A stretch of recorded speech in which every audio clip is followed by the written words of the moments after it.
Welcome to Swagata's Way of Knowledge.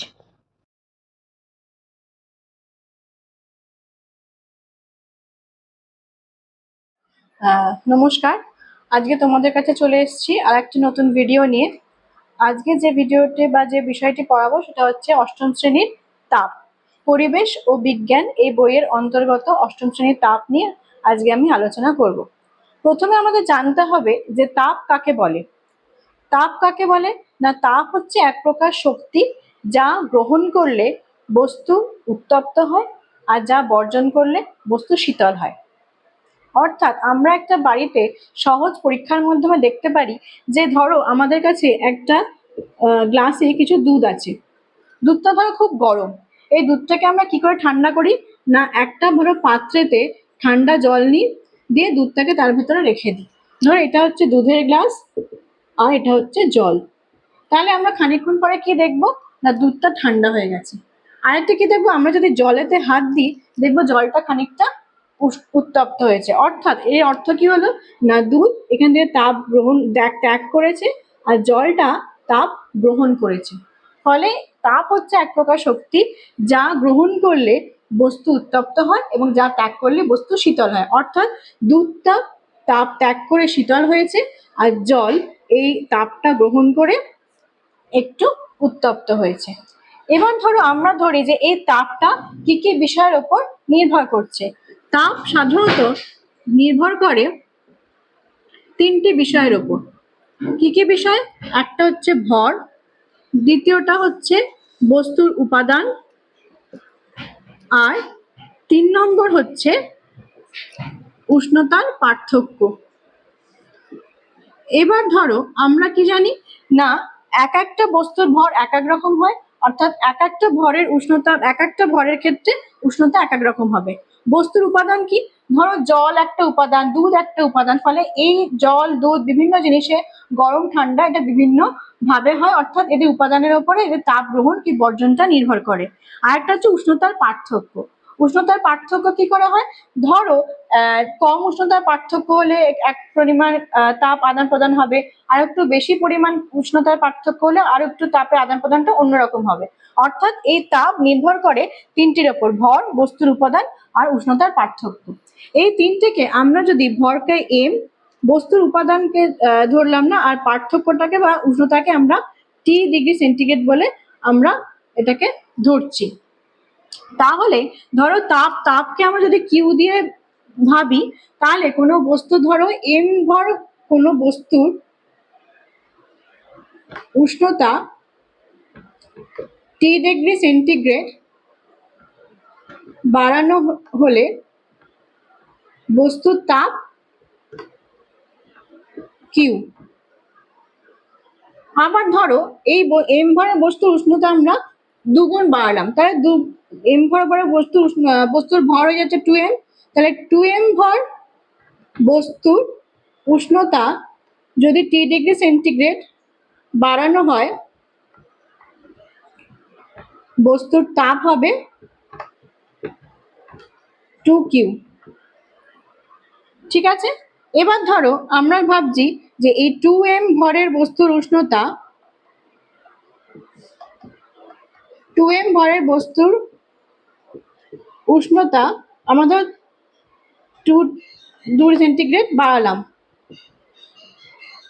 তবে বস্তুর তাপ অর্থাৎ গৃহীত বা বর্জিত তাপ হচ্ছে এই 2, আর এই 2 গুণ করে হচ্ছে 4q। ঠিক আছে। তাহলে আমরা যদি একটা কাজ করি, যে আমরা এরকম ভাবে যদি লিখি যে এখানটা তাপ গ্রহণ বা বর্জন বাই ভর ইন্টু উষ্ণতার পার্থক্য। ঠিক আছে। এখানটা যদি পুছে দিই, এগুলো পুছে দিচ্ছি। ঠিক আছে, তোমাদের যাতে আমি জায়গা পাই সেই জন্য পুছে দিলাম যে জায়গাটা। তাহলে তাপ গ্রহণ বা বর্জন আমরা কি করে পেয়েছি না, কিউ, ভর হচ্ছে এম, উষ্ণতার পার্থক্য হচ্ছে টি। এবার ধরো দ্বিতীয়বারে আমরা কি পেয়েছিলাম না, দ্বিতীয়বারে আমরা যেখানে পেয়েছিলাম যে তাপ গ্রহণ বা বর্জন হচ্ছে 2Q। তাহলে এখানে আমরা লিখতে পারি 2Q। তখন ভর কত ছিল? তখন ভর ছিল 2m ইন্টু টি। তাহলে এক্ষেত্রে আমরা কি পাচ্ছি? এক্ষেত্রেও পাচ্ছি Q/m ইন্টু টি। আর দ্বিতীয় ক্ষেত্রে তোমাদের মনে আছে হয়তো যে এই তাপমাত্রার পরিবর্তনটা ছিল 4Q। তাহলে এখান থেকে আমরা কত বাড়িয়েছিলাম? ভর দু পরিমাণ, আর উষ্ণতাও ছিল 2°C। তাহলে এখান থেকে আমরা কি হচ্ছে 2 দিয়ে 4, আর এই 4 কেটে গিয়ে এখানেও পেলাম 2 ইন্টু m ইন্টু টি। ঠিক আছে, তাহলে আমরা তিনটে ক্ষেত্রে এই মানটা আমরা একই পাচ্ছি। ধরে নিচ্ছি এটা একটা জলের ক্ষেত্রে আমরা একক 1 গ্রাম ভর জলের ক্ষেত্রে উষ্ণতা যদি বাড়াচ্ছি, তাহলে আমরা সব ক্ষেত্রে এই একই মান পাচ্ছি। অর্থাৎ এই মানটাকে আমরা কে হিসেবে ধরি। তাহলে কে হিসেবে ধরে আমরা কি বলতে পারি? না, এখানে আমরা কি হিসাব করছি? না, এটা ধরো আমরা একটা জলের ক্ষেত্রে হিসাব করছি। জলের ক্ষেত্রে যদি হিসাব করি তাহলে আমরা কি পাবো? না, 1 গ্রাম ভরের কোনো উষ্ণতা, 1 গ্রাম ভর জলের উষ্ণতা যদি 1°C বাড়াতে হয়, তাহলে যে পরিমাণ তাপ লাগবে তাকে আমরা এই কে দিয়ে প্রকাশ করছি। যদি তাহলে আমরা কি পেলাম? না, Qm into T equal to K. তাহলে আমরা কিউ হিসাবে লিখতে পারি m into K into T. অর্থাৎ কিউটা কি? কিউ হচ্ছে কোনো বস্তু দ্বারা তাপ গ্রহণ বা বর্জন। তাহলে আমরা কি বলতে পারি? এটা যদি জলের ক্ষেত্রে হিসাব করি, না 1 গ্রাম বিশুদ্ধ ভরের উষ্ণতা যদি 1°C বাড়ানো হয়, তাহলে যে পরিমাণ তাপ লাগে তাকে 1 ক্যালোরি তাপ বলে। এই ক্যালোরি কি? ক্যালোরি হচ্ছে তাপের একক। তাপের একককে বলা হচ্ছে ক্যালোরি। ঠিক আছে, তাহলে এই জলের ক্ষেত্রে দেখবে যে যতই যে কোনো উষ্ণতায় আমরা যেটা আগে হিসাব করেছি সেটা জলের উপরে করেছি। জলের ক্ষেত্রে যে কোনো ক্ষেত্রে যেহেতু সমান থাকছে বলে তাই এর কে এর মানটা 1 বেরোচ্ছে। ঠিক আছে, তাহলে এইটা হচ্ছে তাহলে তাপ গ্রহণ বা বর্জনের একক হচ্ছে ক্যালোরি, আর এইটা হচ্ছে তাপের একক পাচ্ছি আমরা ক্যালোরি। দেখছি যে এই কে এর মানটা আমরা কি করে বার করবো। এখান থেকে আমরা কি পেলাম? এখান থেকে আমরা কিউ এর মান পেলাম। এবার কে এর মানটা আমরা কি করে বার করব? না, কে ধরো Q/m ইন্টু টি। এখানে ধরো 1 পেলাম, কেননা এটা জলের ক্ষেত্রে যদি আমি হিসাব করি, না তাপ গ্রহণ বা বর্জন 1, ভর হচ্ছে 1 এবং উষ্ণতার পার্থক্য হচ্ছে 1। তাহলে কে এর মান আমরা পাচ্ছি কত? 1।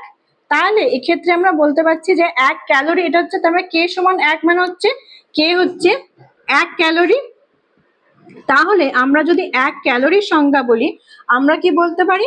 না, 1 ক্যালোরির সংজ্ঞা হচ্ছে কোনো বস্তুর ভর 1 গ্রাম যার উষ্ণতা 1°C বাড়ানো হলো, এবং যার কিউ হচ্ছে 1 ক্যালোরি, তবে কে এর মান হচ্ছে 1। তখন কে এর মানটাকে আমরা কি লিখবো?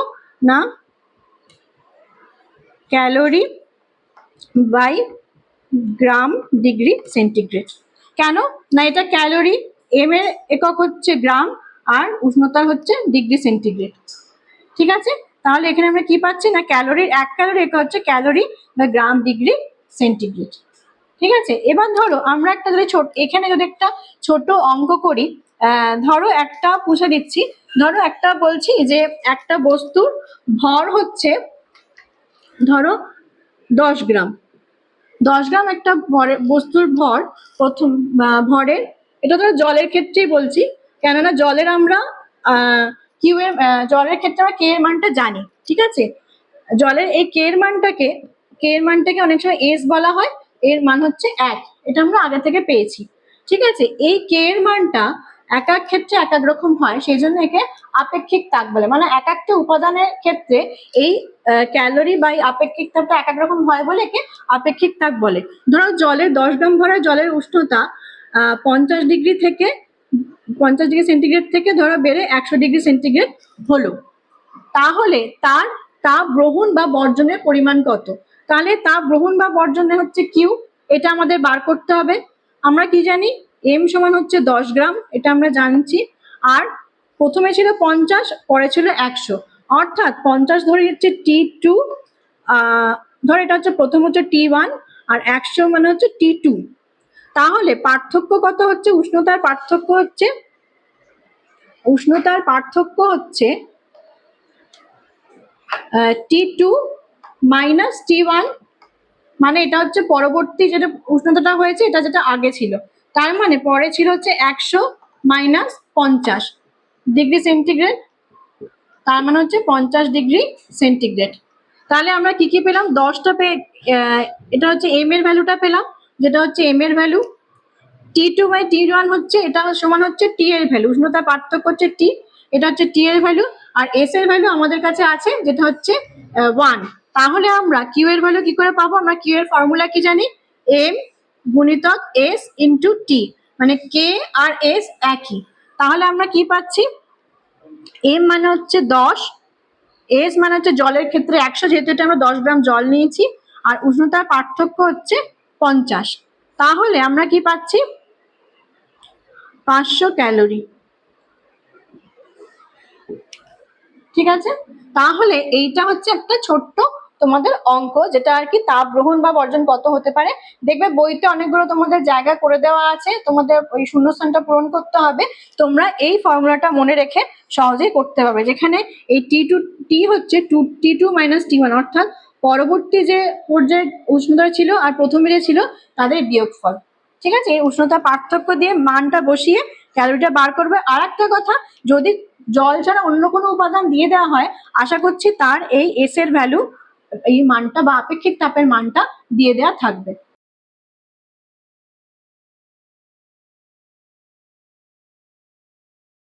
Thanks for watching. Don't forget to like, share